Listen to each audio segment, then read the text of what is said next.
אנחנו בדף קנ"ז במסכת בבא בתרא, ואנחנו במשנה שנמצאת בחלק העליון של הדף. אומרת המשנה, נפל הבית עליו ועל אביו, או עליו ועל מורישיו. כלומר, שני אנשים היו בבית, שני האנשים הרלוונטיים לנו לפחות לסיפור, ראובן ואביו יעקב, או ראובן ואחד האנשים שכאשר הם מתים, ראובן יורש אותם. והייתה עליו כתובת אישה ובעל חוב. ראובן המת היה חייב כסף או לבעל חוב או לאשתו, בגלל שהוא גירש את אשתו, או עכשיו הוא מת, אז האלמנה מגיע לכתובה. והעניין הוא שכרגע לראובן אין, רגע לפני מיתתו לא היה לו כלום. וברגע שהוא מת, והוא חייב את הכסף, מתחיל ויכוח.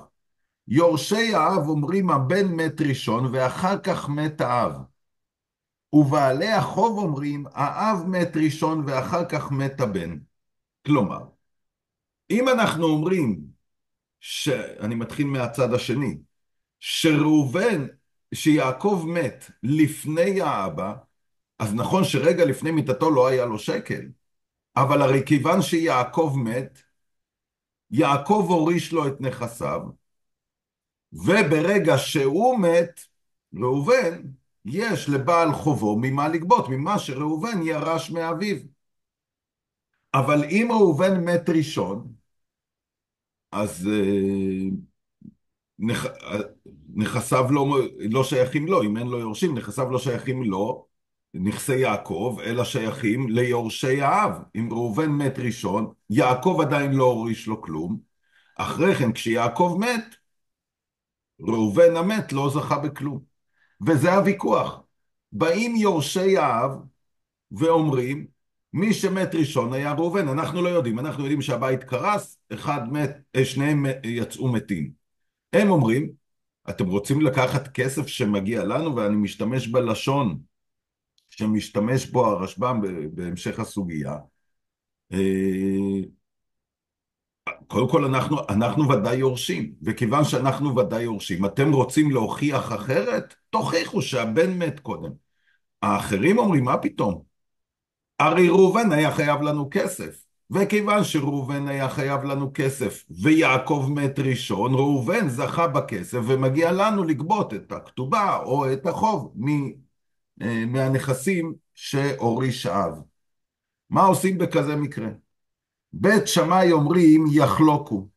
יש לנו פה ספק למי שייך הממון, האם ליורשי האב או לבעלי החוב, אין לנו דרך להכריע, חולקים את אותו ממון. ובית הלל אומרים נכסים בחזקתן. כלומר, הרי ודאי שיורשי האב מגיע להם את מה שהאבא אמור להוריש. אני כאמור מסביר כפי מסביר הרשב"ם, כפי שכבר למדנו, נפגשנו בגמרא הזאת במסכת יבמות. כיוון שיורשי האב הם ודאי יורשים, ויורשי הבן צריכים להוכיח שהבן ירש קודם, זה רק ספק, כיוון שכך אין ספק מוציא מידי ודאי, ולכן יורשי האב מקבלים עד שבעלי החוב או האישה יוכיחו שמגיע להם מהכסף. עד כאן המשנה. אומרת הגמרא, תנן אתם, אנחנו עכשיו נכנסים לסוגיה אחרת, לא קשורה למשנה, רק בסופו של דבר הגמרא תנסה להוכיח מהמשנה שלנו הוכחה לנידון. תנן אתם, יש לנו משנה שבעזרת השם נלמד אותה ממש בדף הכמעט אחרון של המסכת, אחד לפני האחרון. המלווה את חברו בשטר גובה מנכסים משועבדים.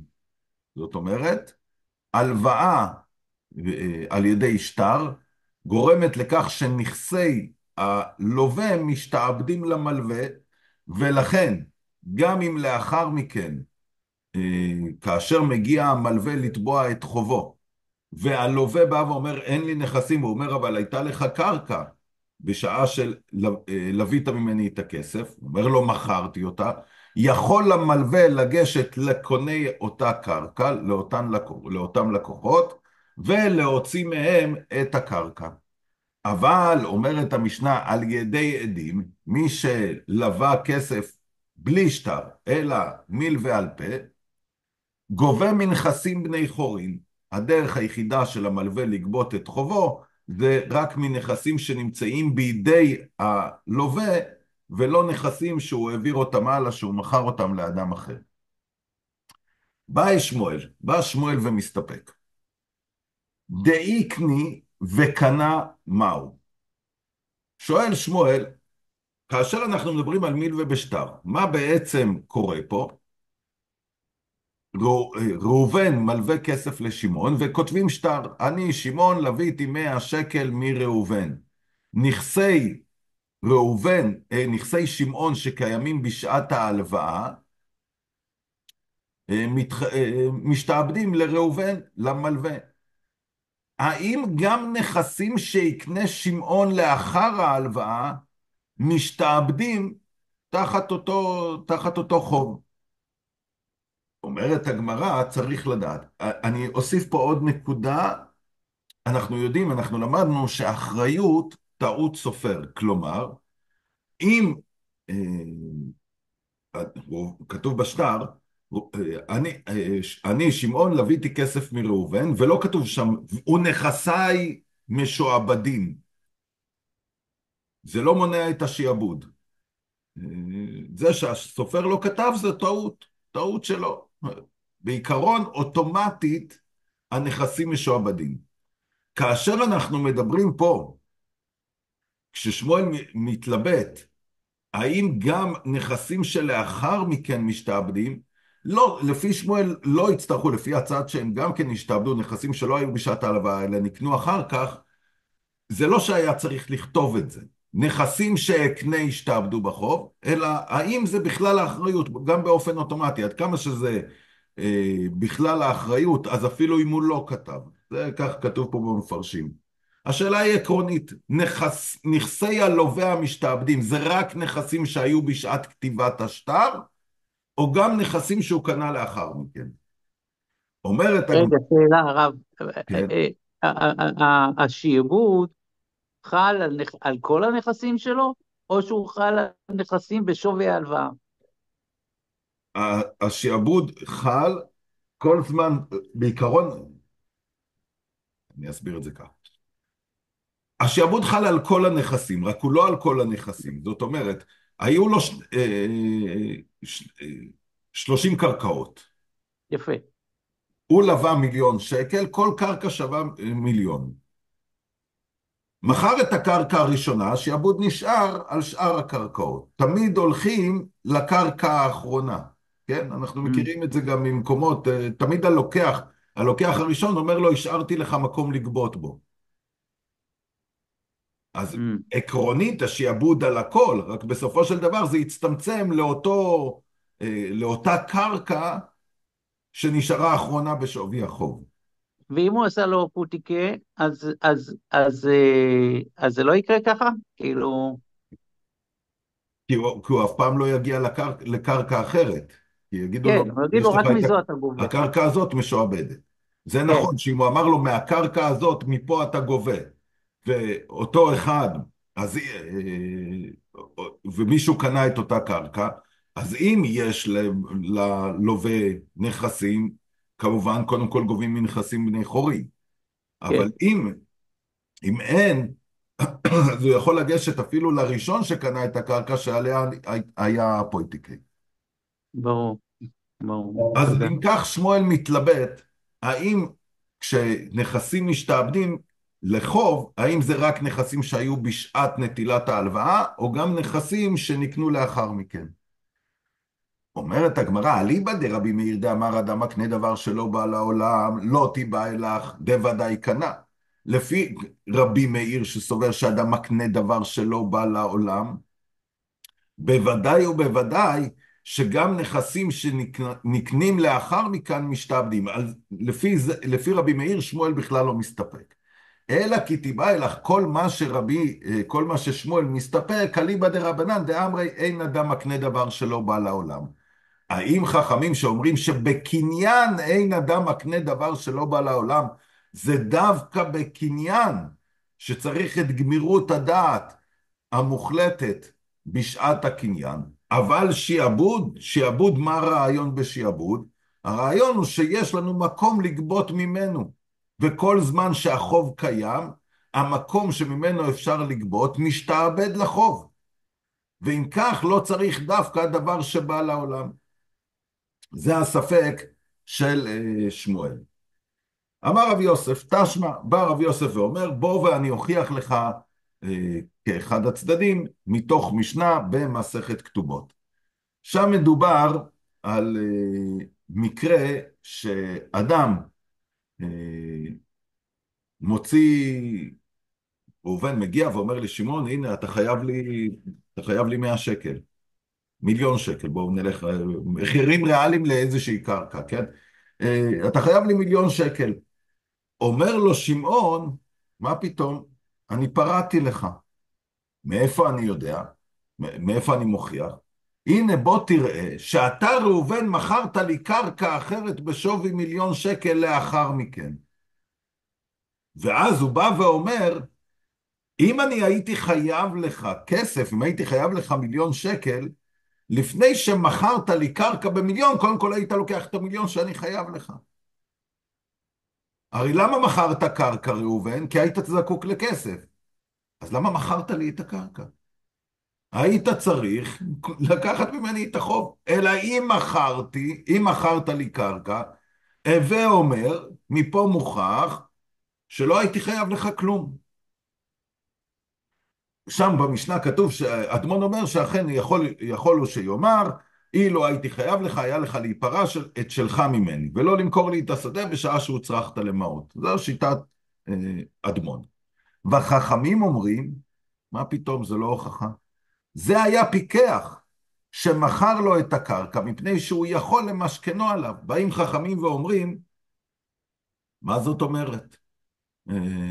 אתה אומר שאתה שמעון בא ואומר, אם היית חייב לו כסף, אז הוא לא היה מוכר את הקרקע, אלא מבקש ממך את המיליון שקל. מה פתאום? הוא רצה להרוויח 2 מיליון. איך להרוויח 2 מיליון? אחד, הוא ראה שאתה מתחיל להסתבך כלכלית. כיוון שאתה מתחיל להסתבך כלכלית, מחר הוא יבוא לתבוע את החוב, לא יהיה לך ממה לשלם. עכשיו הוא יודע שיש לך כסף. מה הוא עושה? הוא מוכר לך את הקרקע הזאת, ולקח מיליון תמורת הקרקע, הוא לא הפסיד עליה כלום. והוא עושה חשבון. מחר כשאני אבוא לגבות את הקרקע ממך, את החוב ממך, אני יודע שיש לך קרקע. הקרקע שמכרתי לך השתעבדה לחוב. אומר רב יוסף, הנה מה מוכח פה, שהוא יוכל לבוא ולגבות ממנו קרקע, ששמעון קונה בכלל אחרי ההלוואה. הנה מוכח שקרקעות, שהנכסים משתעבדים, אפילו לאחר ההלוואה. אמר לי רבא, מיני כאמרת? מיני אפילו מן גלימה דעל כתפי, כי כמיבא אלן דאיקני קנה ומכר, דאיקני קנה והוריש, מהי? אומר לו רבא, אני לא מבין את ההוכחה שלך רב יוסף.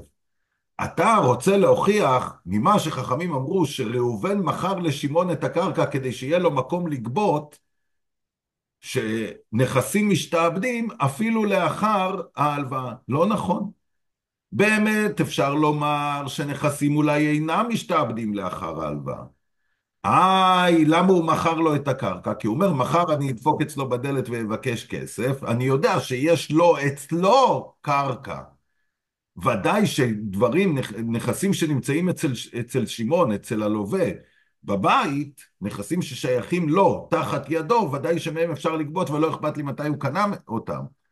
שמעון לווה כסף לא בראש השנה, יום אחרי, בצום גדליה, הוא גבה כסף, ואחרי זה, במהלך השנה, קנה, לא יודע מה, מקרר ומכונית ושולחן וכיסאות, אפילו לא קרקעות. קנה בגד, קנה סוודר, קנה צעיף.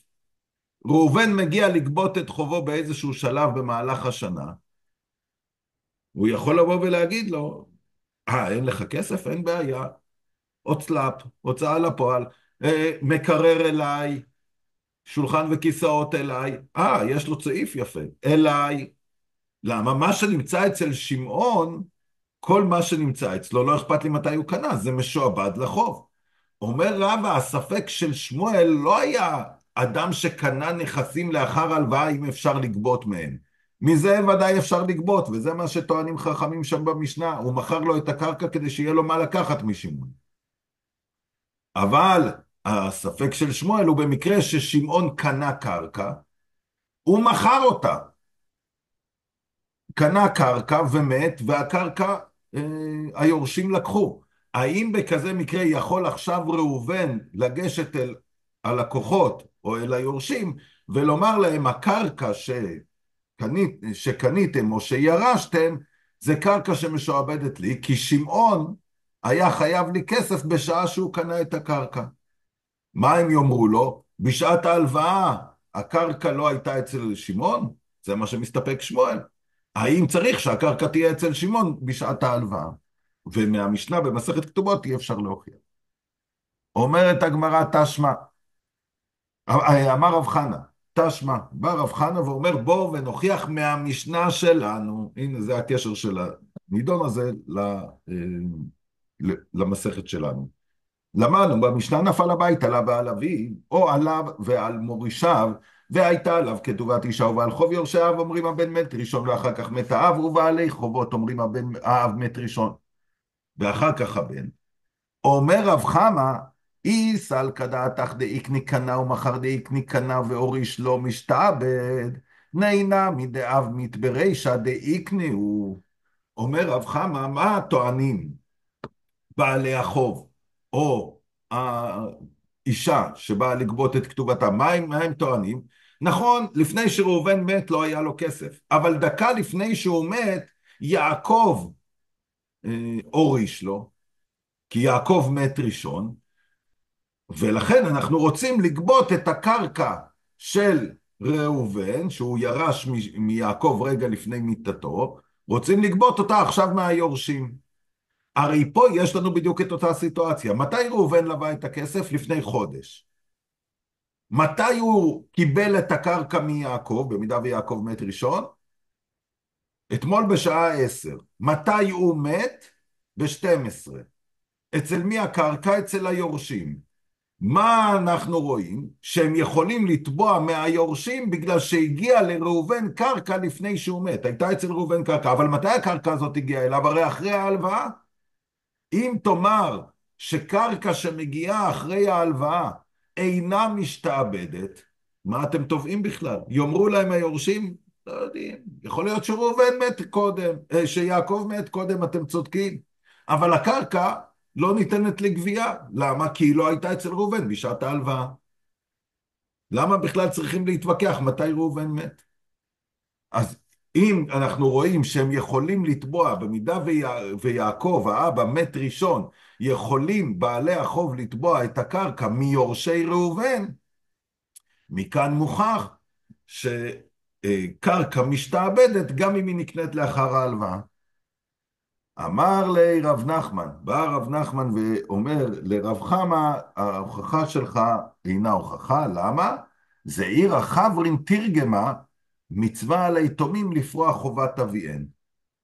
אומר לו רב נחמן, זעירא, רבי זעירא, רק למה הוא לא אומר רבי זעירא? כי חברין, הוא היה חברו של רב נחמן, הוא בא ואומר, הסיבה שהיתומים, שבאים ליתומים ואומרים תביאו את הקרקע, מכיוון שיש לנו דין של מצווה לפרוע חובת אביהן. יש פה בראשונים ובאחרונים דיון שלם, מה זו אותה מצווה? האם זה, קודם כל, האם זה דווקא בנים ואבא? כי יש כאלה שאומרים שהסיבה שיש את המצווה לפרוע חובת אביהן, זה מכיוון, זה משום כבוד המת, שלא אנשים ילכו ויגידו, ראובן מת והשאיר, הוא היה חייב לי הרבה כסף, ויתחילו להגיד, הוא היה חייב כסף ולא שילם, וכל פעם יזכר, משום כבוד המת. וזה דבר שמחויבים בו דווקא הבנים יש כאלה שאומרים. אה, יש כאלה עכשיו יש פה דיון שלם, האם זו מצווה, ואם זו סתם איזושהי מצווה, זה משהו שהוא... אה, תקשיב, שלא ידברו ככה על אבא שלך, אז יש פה דיון שלם, האם אפשר לכפות על היתומים לשלם את חובת אביהם, כן או לא. כך או כך, ואנחנו רק נגעתי בדברים, אפשר לראות פה בתוספות, אפשר לראות בעוד ראשונים את הדיון הזה באריכות ובאחרונים. כך או כך, אומר לו רב נחמן, האמת היא, יכול להיות שבאמת אה, אין זכות תביעה מצד זה שאנחנו באים ואומרים שהקרקע השתעבדה, אלא הסיבה היחידה לבוא ולתבוע את אותה קרקע במידה וראובן זכה בה לפני כן, זה כי מוטל על היתומים לפרוע מנכסי אביהם, כאמור, במידה והוא זכה בקרקע, אז חובה עליהם לפרוע את חובת אביהם. מה תקיף לה רב אשי? בא רב אשי ואומר, אני לא מקבל את ההסבר הזה. למה? הרי מיל ועל פה הוא. הרי בתכלס, לא כתוב לנו פה בשטר, אמרנו, לא היה כתוב בשטר, קדמנו בתחילת הסוגיה, דאיקני. זה לא היה כתוב בפירוש. קרקע, אני משעבד לך את הקרקע, את הקרקעות שנמצאים בידיי, ואת הקרקעות העתידיות. אז לגבי לגבות מהקרקע הזאת, זו ודאי בגדר כמו מיל ועל פה, שיעבוד שבעל פה. ורב ושמואל לאמרית רבי ומיל ועל פה אינו גובל לא מן היורשים ולא מן הלקוחות. עכשיו מי אומר את זה? שמואל בעצמו. שמואל בעצמו אומר שמיל ועל פה אינה גובל לא מן היורשים ולא מן הלקוחות. וברגע שאתה בא ומגדיר את הדאיקני, שבאמת אין שום חובה מבחינת שיעבוד ממוני, אין חובה על הקרקע הזאת להיגבות, אלא רק מצד מצווה על היתומים לפרוע חובת אביהם, אז זה מקסימום מיל ועל פה. וכיוון שזה מיל ועל פה, אי אפשר להגיע איתה, לגשת ולומר ליתומים, מצווה על היתומים לפרוע חובת אביהם. לא, במיל ובשטר יש לנו דין של מצווה על היתומים לפרוע חובת אביהם. אבל במיל ועל פה אין לנו את הדבר הזה. ואם כך, אם אצלנו במשנה הוא בא לגבות מהיתומים את הקרקע של ראובן במידה ויעקב מת קודם, הסיבה שהוא בא לגבות אותה זה מצד שהיא באמת משועבדת לחלוטין. ואם היא באמת משועבדת לחלוטין, מה אנחנו רואים? שלמרות שראובן זכה בה לאחר ההלוואה, היא השתעבדה. הנה, חוזרת הוכחתו של רב חמא מהמשנה. אומרת הגמרא, עברנו לעמוד ב', אלא המאני רבי מאירי דאמר אדם מקנה דבר שלא בא לעולם. אומרת הגמרא, עדיין אי אפשר להוכיח שום דבר מהמשנה. למה? מכיוון שהמשנה שלנו, מי מוזכר בה? איזה תנא? שום טענה. פתחנו את הלימוד היום, נפל הביתה עליו, מורישה ביתה עליו, כתובת אישה ובעל חוב יורשי אב אומרים כך, ואז ראינו מחלוקת בין בית שמאי לבית הלל. אבל עצם הדין, עצם הטענה לא כתובה בשם מישהו. סתם משנה, רבי מאיר. ורבי מאיר הרי סובר שאדם מקנה דבר שלא בא לעולם, וכיוון שכך, פתחנו את לימוד דבריו של שמואל, שכל הספק של שמואל הוא לפי חכמים, אבל לפי רבי מאיר שאדם מקנה דבר שלא בא לעולם, קרקע שנקנתה, נכסים שנקנו לאחר ההלוואה, משתעבדים לחוב. אז אכן, המשנה שלנו, כיוון שהיא בשיטת רבי מאיר, לפי רבי מאיר שמואל בכלל לא הסתפק, אין לנו הוכחה מה בשיטת חכמים. אומרת הגמרא, אמר רבי יעקב מנהר פקוד משמי דרבינה.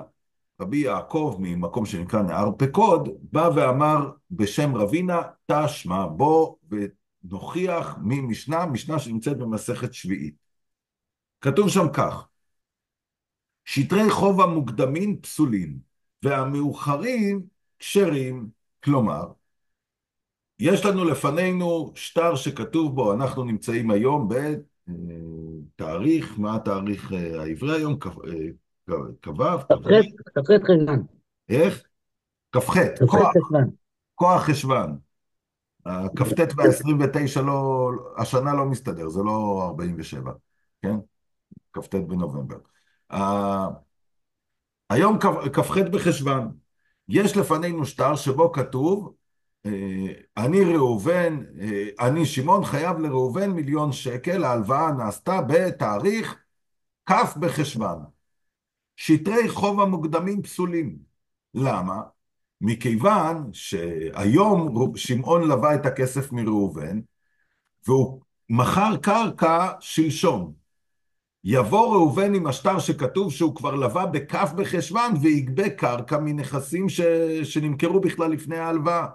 לכן שטרי חוב המוקדמים פסולים. שטרי חוב המאוחרים, אנחנו בכ"ח חשוון, ומגיעים לפנינו לאשרר לנו שטר, לכתוב שטר לפני הסופר, או לאשרר אותו בבית דין. שמעון חייב כסף מראש חודש כסלו, ראש חודש טבת. כזה שטר, אנחנו אומרים בסדר.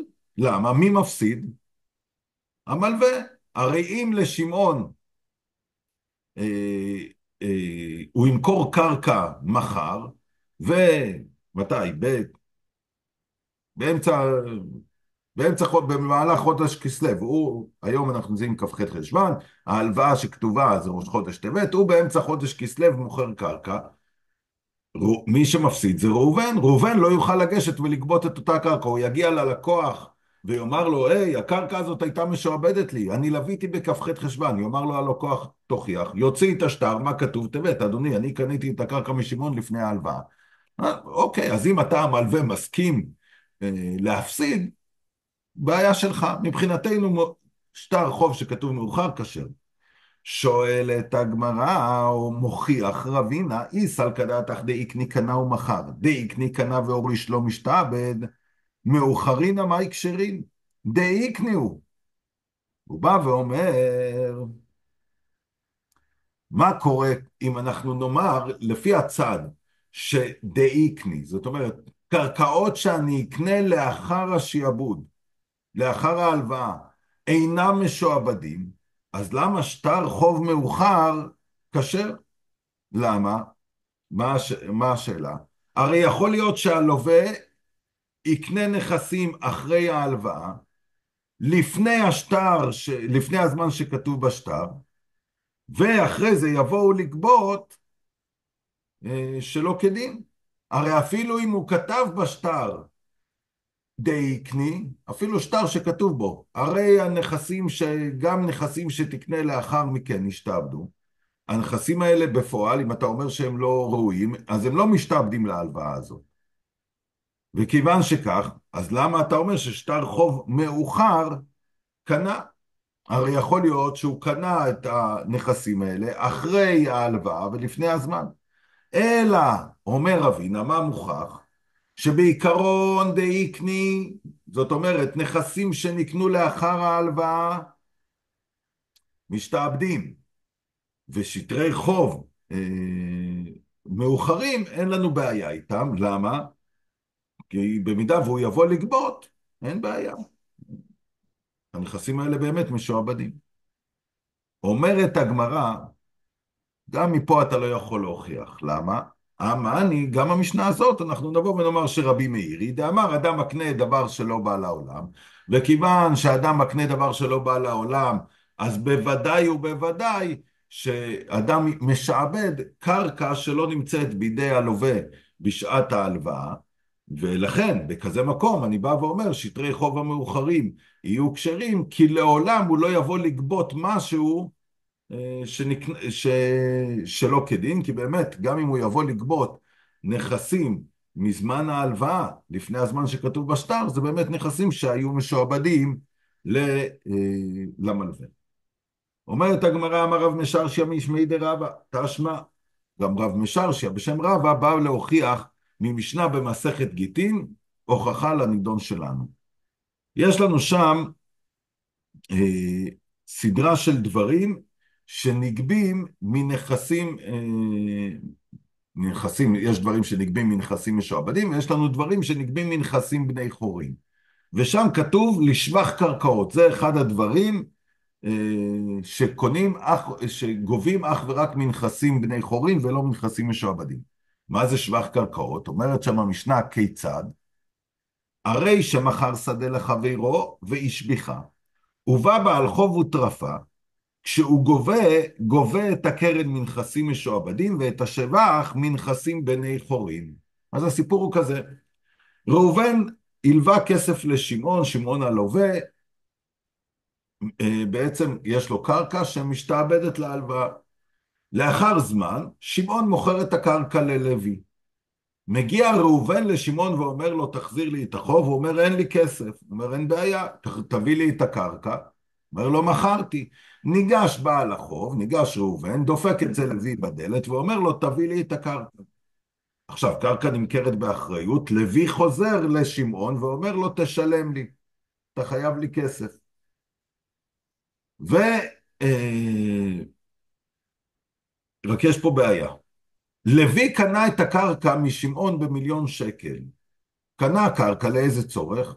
לנטוע בה.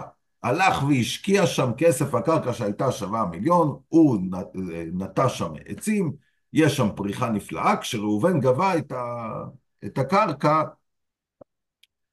הוא לקח אותה ואת כל מה שהוא השביח בקרקע. אז על זה כתוב שם במשנה, שאת החלק של הקרקע יכול לוי לגשת ולתבוע משמעון. להגיד לו, מכרת לי קרקע, אתה חייב לי. את החלק של השבח, מה שהוא בא ואומר לו, תדע לך, ראובן לקח לי גם את השבח, את זה הוא יכול לגבות אך ורק מנכסים בני חורין. עכשיו אומר רבא, בואו נעשה חשבון. איסל כדעתך דאי קני קנה ומחר דאי קני קנה והוריש לא משתעבד, בעל חוב המאי גובה שבחה. אומר רבא, רגע, מה היה שם הסיפור?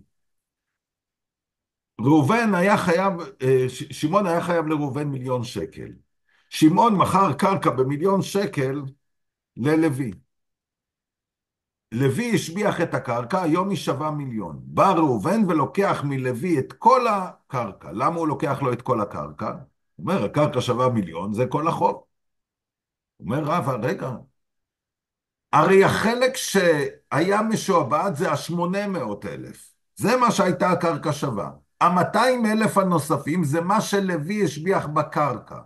זה דבר שנולד לאחר ההלוואה.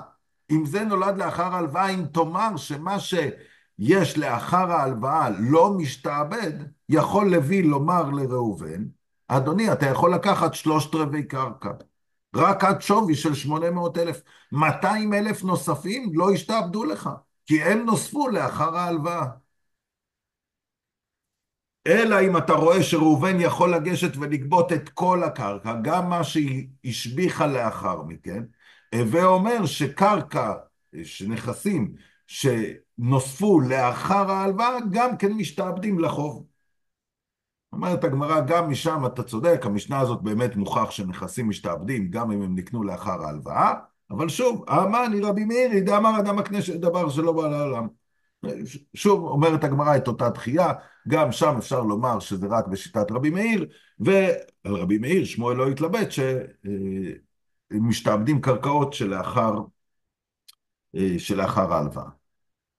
אז אין לנו הכרעה, אבל הגמרא באה ואומרת, אנחנו רוצים להוסיף ספק על ספק. אם תמצא לומר דאי קני קנה ומחר, דאי קני קנה והוריש לא משתעבד, לא משתעבד. אומרת הגמרא, לפי הצד שקרקעות לא משתעבדות לאחר ההלוואה, זאת אומרת, מה שלא היה בידי הלווה בזמן ההלוואה ונוסף לו אחר כך לא משתעבד, אז זה לא משתעבד, יצא לנו מהסיפור. אבל אם תמצא לומר משתעבד, לווה ולווה וחזר וקנה מהו? לכמה משתעבד או לוותרא משתעבד? אומרת הגמרא, יש לנו ספק כזה. ראובן, ראובן הלווה כסף לשמעון, שמעון יהיה פה לכל אורך הדף הזה, אנחנו למדנו ששמעון הוא זה שחייב כסף, אז עכשיו יהיה לנו, שמעון ימשיך להיות חייב. ראובן הלווה כסף לשמעון, השתעבדו לשמעון הקרקעות, השתעבדו לראובן הקרקעות של שמעון. לוי גם כן הלווה למחרת כסף לשמעון. ודאי שראובן מחר, אם שמעון הלך ומחר את הקרקע, ומגיעים ראובן ולוי לגבות את החוב, ואומר להם שמעון אין לי, אז הם רצים ללקוח. מי קודם? ודאי שראובן. הקרקע הייתה משועבדת לו לפני שהיא השתעבדה ללוי. לוי יבוא ויגיד, אבל הקרקע משועבדת לי. לא, אתה הלווית כסף אחרי שהקרקע כבר משועבדת לראובן. מתלבטת הגמרא, במידה ואנחנו אומרים שנכס שקנה שמעון לאחר ההלוואה משתעבד לבעלי החוב, מה יקרה? ביום ראשון שמעון לווה מראובן.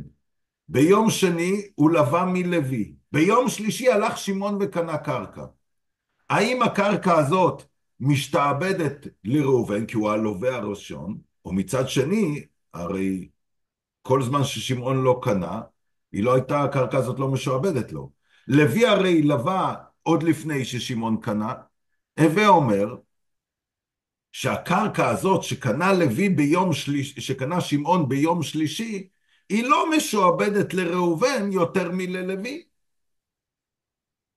כי הרי בשעה שלוי הלווה את הכסף לשמעון, הקרקע הזאת לא הייתה משועבדת לראובן, היא בכלל לא הייתה אצל שמעון. אז האם לכמה משתעבד או לבטרה משתעבד?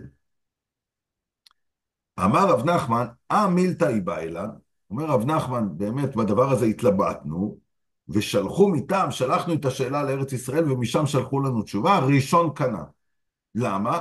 כי ראובן, כשהוא הלווה ביום ראשון, השתעבדו לו הקרקעות הקיימות, וכבר אז השתעבדו לו הקרקעות העתידיות. עד כמה שאתה אומר דאיקני, שגם מה שאני אקנה משתעבד, אז קודם כל השיעבוד תופס עבור ראובן. רב הונא אמר יחלוקו. לא, השיעבוד חל בבת אחת, ולכן הם יחלקו בזה, וכן תני רבא בר אבוה יחלוקו. אמר רבינה, בא רבינה ואומר, מהדורה כמה דרב אשי אמר לן ראשון קנה. בהתחלה, כשלמדנו בפעם הראשונה את הנושא עם רב אשי, אז הוא אמר לנו, כפי שאמר רב נחמן בשם חכמי ארץ ישראל, שהראשון קנה, אבל מהדורה בתרא דרב אשי, כשלמדנו בפעם האחרונה עם רב אשי את הסוגיה, הוא כבר אמר לנו יחלוקו, והלכת גם ההלכה, אומרת הגמרא יחלוקו. שואלת הגמרא, מי טבעי, יש לנו את הברייתא שהזכרנו מקודם, לשבח קרקעות כיצד, הרי שמכר שדה לחברו והשביחה, ובא בעל חוב וטרפה, כשהוא גובה את הקרן, את הקרקע עצמה, הוא תובע מנכסים משועבדים, את השבח מנכסים בני חורין. ואם איתה, אומרת הגמרא, ואם אתה צודק, שיחלוקו חצי שבח מבעלי, כלומר, מגיע, מה היה הסיפור? ראובן נלווה כסף לשמעון, 1,000,000 שקל. שמעון מכר את הקרקע שלו שהייתה שווה 800,000, הלך ומכר אותה ללוי. הלך לוי והשביח את הקרקע. אמרנו שכשמגיע אחרי כן ראובן לגבות את הקרקע, הוא לקח את כל 1,000,000, ועכשיו לוי הקונה רץ לשמעון ואומר לו ראובן לקח לי את הקרקע, תחזיר לי 1,000,000. אמרנו ש800,000 הוא גובה מנכסים משועבדים, ואת השבח הוא גובה מנכסים בני חורין. אבל ראובן היה יכול לקחת את הכל, את כל 1,000,000, את כל הקרקע. שואלת הגמרא, למה? הרי הדבר הזה משועבד עבור ראובן בתור חוב, אבל זה גם עבור לוי, הרי לוי קנה את הקרקע, הוא קנה אותה באחריות, זה אומר ששמעון משועבד לו על מה שקיים בידו. אז אומרת הגמרא, אם אתה אומר שיחלוקו, למה אתה בא ואומר שראובן יכול לקחת את הכל? הרי השבח, 200,000 האלה, זה שני חובות של שמעון, אחד כלפי לוי הקונה, ואחד כלפי ראובן בעל החוב. למה בעל החוב גובה את הכל, ואחרי זה הוא רץ לתבוע? אומרת הגמרא, מהי גובה נמי דקתני? חצי שבח. כשבעל החוב בא לגבות, הוא לא יוכל לקחת את כל 1,000,000, את כל מה שהשביח לאחר מכן. הרי כל מה שהשביח לאחר מכן, אנחנו למדנו לפני כן, זה בגלל שגם מה שנכסים שנוספו לאחר ההלוואה משתעבדים. אבל כיוון שהם נוספו לאחר ההלוואה, נכון שראובן לווה לפני שנה, לוי קנה השנה. אבל שני החיובים האלה, בסופו של דבר, כל שבח ושבח שהשביחה הקרקע, זה שיעבוד חדש שאמור להתחלק בין כל אלה שהקרקע הזאת יוכלו לתבוע אותה.